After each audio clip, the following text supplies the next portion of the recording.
ndryshe nga protestat e mëhershme ku përgjithsisht qëllimi apo aksioni kryesor mbështetej në reagimin në veprimin Molotovi e kështu me radhë. Ajo që pritet të ndodhë është vetëm veprimi në terren, pasi në fund çështja nuk është tek forma e aksionit, por është tek produkti, tek rezultati. Dhe kur flasim për rezultat, unë nuk mendoj që kjo duhet par apo i duhet kërkuar një aksionit të vetëm politik për një proteste të vetme, por duhet par kjo në tërësi, në vazhdimsinë e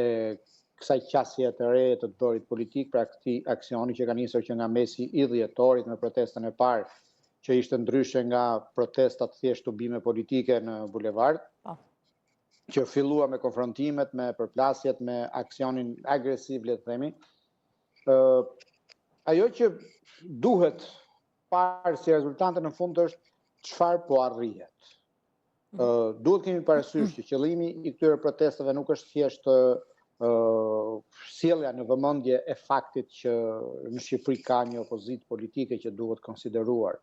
Por opozita ka vendosur një objektiv absolutisht të rëndësishëm madhor, siç është ai i tërheqjes së mazhorancës socialiste nga qeverisja dhe ngritja apo ndërtimi i një qeverie tranzitore, i një qeverie kujdestare për zgjedhjet e parakohshme për të drejtuar reformimin e sistemit zgjedhor dhe mbajtjen e zgjedhjeve të parakohshme. Për të shkuar tek ky skenar